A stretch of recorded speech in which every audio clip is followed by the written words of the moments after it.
Kacchi beef বা chicken যে কোনো একটা বিরিয়ানির নাম শুনলেই জিভে পানি চলে আসে। বিরিয়ানি পছন্দ করে না এমন একটা মানুষ খুঁজে পাওয়া যাবে না বর্তমান দুনিয়াতে। তো আজকে আমি খুব সাদামাটাভাবে একটা বিরিয়ানির রেসিপি নিয়ে এসেছি। আসসালামু আলাইকুম রহমতুল্লাহি ওয়া বারাকাতুহু। সবাই কেমন আছেন? আশা করি আল্লাহর রহমতে অনেক অনেক ভালো আছেন। আমরাও ভালো আছি আলহামদুলিল্লাহ। তো প্রথমেই আমি বিরিয়ানি রান্নার জন্য চুলাতে বড় সাইজের একটা হাত পাতিল মানে হাঁড়ি বসিয়ে দিয়েছি। আমি খোলামেলা পাত্রে রান্না করতে বেশি পছন্দ করি, সেজন্য আমি এটা বড় সাইজের হাঁড়ি নিয়েছি। আর হাঁড়িতে আমি হাফ কাপের থেকে একটু বেশি সয়াবিন তেল দিয়েছি, আর দিয়েছি হাফ কাপ থেকে একটু বেশি আমি পেঁয়াজ বাটা দিয়েছি। আমি এখানে 2 থেকে আড়াই চামচের মতো আদা বাটা, আর দিয়েছি উঁচু উঁচু করে 1 চামচ রসুন বাটা। এটাকে আমি একটু সময় নিয়ে তেলের মধ্যে নেড়েচেড়ে ভেজে নেব। এই পেঁয়াজের কাঁচা গন্ধটা চলে যাওয়া পর্যন্ত একটু নেড়েচেড়ে আমি ভেজে নিব। আমার পেঁয়াজটা ভাজা হয়ে গেছে। এখন আমি দেখতেই পাচ্ছেন এখানে 1 প্যাকেট রাঁধুনি বিরিয়ানি মশলা আছে। আমি এই প্যাকেটটা পুরোটাই এটার মধ্যে দিয়ে দেব ঢেলে। আমি এটা দিয়ে আজকে আমি বিরিয়ানিটা রান্না করব। আমি বাড়তি কোনো মশলা আমি এখানে ব্যবহার করব না। আর ঘরে খাওয়ার জন্য এইভাবে শর্টকাটে বিরিয়ানি রান্নাটা আমার খুবই পছন্দ। আমি এইভাবেই রান্না করে থাকি।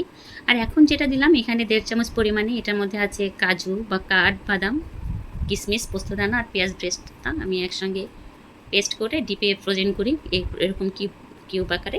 ওইখান থেকে আমি 1.5 চামচ পরিমাণে দিয়েছি। আর এখন দিয়ে দিলাম সামান্য একটু পানি, যাতে তলাতে পুড়ে না যায়। এই মশলাটা আমি কষাতে থাকবো আর একে একে কিছু মশলা অ্যাড করব। সেটা হচ্ছে এখানে আমি দিয়েছি 2.5 চামচ পরিমাণে টক দই। আমি ভালোভাবে ফেটে আমি এটার মধ্যে ব্যবহার করেছি। এটা একটু নেড়েচেড়ে আমি এখন একটু মিশিয়ে দেব। এটা নেড়েচেড়ে কষানো হয়ে গেলে এটার মধ্যে আমি এখন দিয়ে দেব অল্প একটু টমেটো সস। এখানে আমি 2 চামচ পরিমাণে টমেটো সস ব্যবহার করেছি। আমি ঘরে থাকা সাধারণ কিছু উপকরণ দিয়ে রান্না করতেছি। এই জিনিসগুলো সচরাচর সবার ঘরেতেই থাকে। আর আমি বাড়িতে যেভাবে শর্টকাটে রান্না করি আমি সেটাই আপনাদের সামনে তুলে ধরার চেষ্টা করেছি। টমেটো সস দিয়ে আমি খুব ভালো করে একটু কষে নিচ্ছি।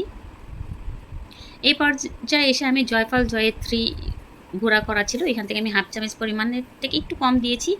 আর দিয়েছি 1/2 চামচ পরিমাণে কালো গোলমরিচের গুঁড়া দিয়ে এটাকে আমি একটু নেড়েচেড়ে মিশিয়ে নিলাম। এখন দিলাম স্বাদমতো লবণ। স্বাদমতো লবণ দিয়ে আবার একটু নেড়েচেড়ে কষে নিচ্ছি। এখন আমি এই পর্যায়ে এসে দিয়ে দিচ্ছি এখানে 1 চামচ পরিমাণে সয়া সস। আপনারা চাইলে এটা স্কিপ করতে পারেন, আমি দেই সেজন্য এটা দিয়েছি। আমি বাড়তি আর কোনো মশলা এটার মধ্যে ব্যবহার করব না। আমার মশলা ব্যবহার করা শেষ। এখন আমি আগে থেকে পরিষ্কার করে ধুয়ে রাখা মুরগির গোশগুলো আমি দিয়ে দিচ্ছি। এভাবে শর্টকাটে বাড়িতে রান্না করে দেখবেন, খেতেও কিন্তু দারুণ লাগে। আর আমার পরিবারে আমি, আমার মেয়ে, আমরা দুজনেই হচ্ছি ভীষণ বিরিয়ানি পাগল। দেখা যায় মাসের মধ্যে 4-5 বার এভাবে বিরিয়ানি রান্না করে খাওয়াই হয়, যেহেতু আমি খুবই বিরিয়ানি পছন্দ করি। আর একবার রান্না করলে দেখা যায় একটু বেশি করে রান্না করি, এখন খেয়ে নিই, পরবর্তীতে যেটা থাকে সেটা রেখে দিই, আবার গরম করে খেয়ে নিই। এই তো আমি মুরগিটা দিয়ে খুব ভালো করে একটু নেড়েচেড়ে মিশিয়ে দিয়ে ঢাকনা দিয়ে আমি মুরগিটা রান্না করে নেব। মুরগিটা সিদ্ধ হয়ে আসা পর্যন্ত আমি এটার মধ্যে বাড়তি কোনো পানি ব্যবহার করছি না। মুরগি থেকে যে পানিটা বের হবে আমি সেই পানিটা দিয়ে মুরগিটা আমি রান্না করে নেব। এটা আমার এই মুরগিটা রান্না হয়ে গেছে। এর ফাঁকে ফাঁকে একটু নেড়েচেড়ে দিতে হবে যাতে তলায় পুড়ে না যায়। এখন আমি মুরগির মাংসগুলো মশলা থেকে একটা চালনির সাহায্যে তুলে নেব। তুলে আলাদা একটা বাটিতে রেখে দেবো, যাতে আমি এই মশলার মধ্যে এখন চালগুলো ভেজে নিব। মুরগির সঙ্গে ভাজলে মুরগির গোশগুলো খুলে খুলে যাবে, সেজন্য আমি মুরগির গোশগুলো আলাদা তুলে নিচ্ছি। নিয়ে এখন এটার মধ্যে আমি আগে থেকে ধুয়ে রাখা চিনি গুঁড়া চাল দিয়ে দিচ্ছি। এখানে 1 কেজি পরিমাণে চাল আছে, আর মুরগি ছিল আমার 1.5 কেজি পরিমাণে। এখন এই মশলার মধ্যে আমি চালগুলো একটু সময় নিয়ে খুব ভালোভাবে আমি ভেজে নেব। চালটা আমার ভাজা হয়ে গেছে। আগে থেকে ফুটিয়ে রাখা আমি গরম পানি সরাসরি এটার মধ্যে দিয়ে দেব। আমি 1 কেজি পরিমাণে চাল নিয়েছি, সেজন্য আমি এখানে 2 লিটার পরিমাণে পানি ফুটিয়ে রেখেছিলাম। তা থেকে আমি 1.5 লিটারের থেকে একটু বেশি পানি দিয়েছি।